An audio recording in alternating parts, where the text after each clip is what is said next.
Los discípulos, llenos del poder del Espíritu, del resucitado, están imparables. Su predicación es imparable. Los milagros que obra Dios a través de ellos también son exuberantes. Se ha venido dando unos signos especiales y vemos es la obra de Jesucristo resucitado en los discípulos. Sienten una fuerza especial, admirable, extraordinaria que los mueve incluso a padecer con gusto las persecuciones, las cárceles, todo a causa de Jesús. Fueron tan llenos de la experiencia del resucitado y en ellos está la fuerza del Espíritu de Dios, que son valientes, enfrentan todo con ardor, con audacia, con profunda fe y abnegación. Se niegan a sí mismos con tal de que Cristo sea amado, respetado, valorado, adorado y más aún, que lo sigan. Los maestros de la ley, las autoridades religiosas de la época, son los fuertes opositores a esta obra evangelizadora. A base de mentiras han querido siempre persuadir a los apóstoles, convencerlos de que no sigan haciendo lo que han venido realizando, hacerle creer al pueblo que todo es una farsa de los apóstoles.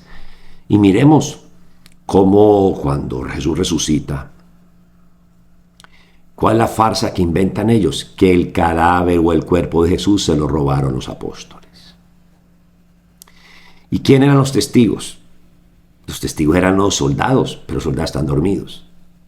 Quedaron dormidos esa noche, cuando el Señor resucitó.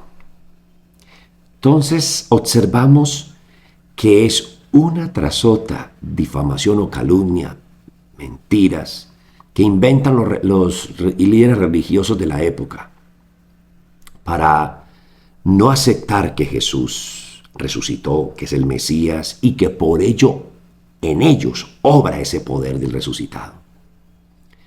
Ahora observamos que los mismos líderes religiosos de la época están muy temerosos porque creen que todo esto que está sucediendo en Jerusalén, la predicación de los apóstoles, las conversiones, las sanaciones, se va a convertir como una revuelta contra ellos y el imperio romano se les va a venir encima y van a destruirlos. De manera que hoy le dicen a Pedro, prohibido que ustedes sigan haciendo milagros en nombre de Jesús, prohibido que prediquen a Cristo resucitado. Y Pedro valientemente le dice, no, qué pena. Antes de obedecer a los hombres, obedezco a Dios. ¿Qué significa esto?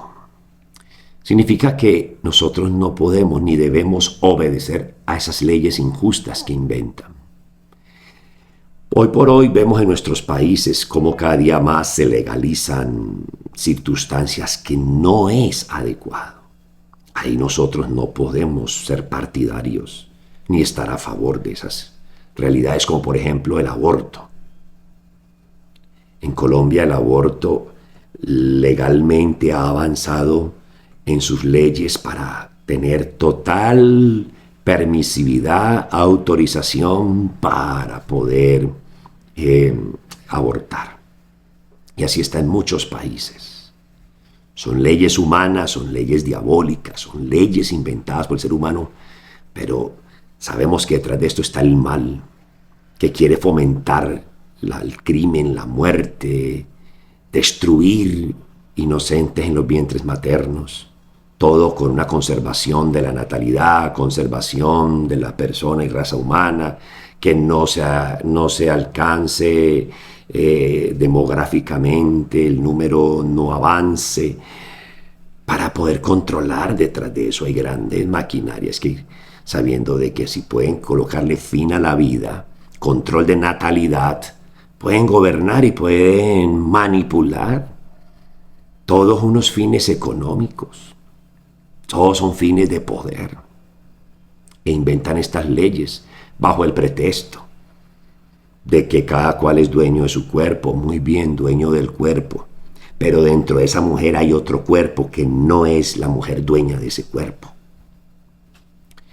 Otros discuten el tema, por ejemplo, de una violación, y en caso de violación la persona queda en embarazo, que tiene que abortar. Todos contra inocente, todos contra el pequeño, todos contra el que no puede defenderse, todos contra aquel que no puede hablar. Como si el culpable fuera la criatura, como si la criatura fue la que haya violado a la mamá. No sé, a veces me pregunto qué hay en la cabeza del ser humano, qué pasa por la mente de a veces líderes y gobernantes de los países. No entiende, uno no comprende qué tienen en la cabeza. En un caso de violación, podríamos pensar, ¿por qué no?, en brindarle apoyo a la persona que ha sufrido esto, porque es un crimen, es un delito, es carcelable, merece su pena, claro que sí, el que cometa un delito de esta magnitud. Pero el niño puede nacer y darlo en adopción. Con seguridad una familia pueda adoptarlo y darle un buen nombre, o darle un buen camino, una buena vida. Estamos defendiendo la vida. La criatura no tiene la culpa. Pero claro, se legisla, se sacan leyes para que todas las obedezcamos. Ahí es donde está el tema de lo de hoy. Antes de obedecer a los hombres, obedezco a Dios. Somos todos nosotros, hombres y mujeres de fe, grandes opositores de destrucción de vidas, de corrupción, de maldad. Entonces, muy importante tener muy claro que las injusticias no nos obligan a tener que obedecer. La obediencia exclusiva a Dios, obediencia a su palabra, obediencia a la verdad. Pero siempre encontraremos fuertes injusticias que van a pretender sistemas políticos, económicos, sociales, en obligarnos a que aceptemos y a que obedezcamos. Antes de obedecer a los hombres, obedecemos a Dios. Que sea el Señor bendiciendo tu obediencia. Dios te multiplica y Dios te bendice enormemente en la medida que seas obediente. Confía en el Señor y verás próspera todo lo que tú haces. Obediencia al Señor y verás la recompensa abundantemente en tu vida y en tu familia, en lo que más amas, tu hogar. Que Dios te bendiga, hermano y hermana. En el nombre del Padre y del Hijo y del Espíritu Santo. Amén. Feliz día.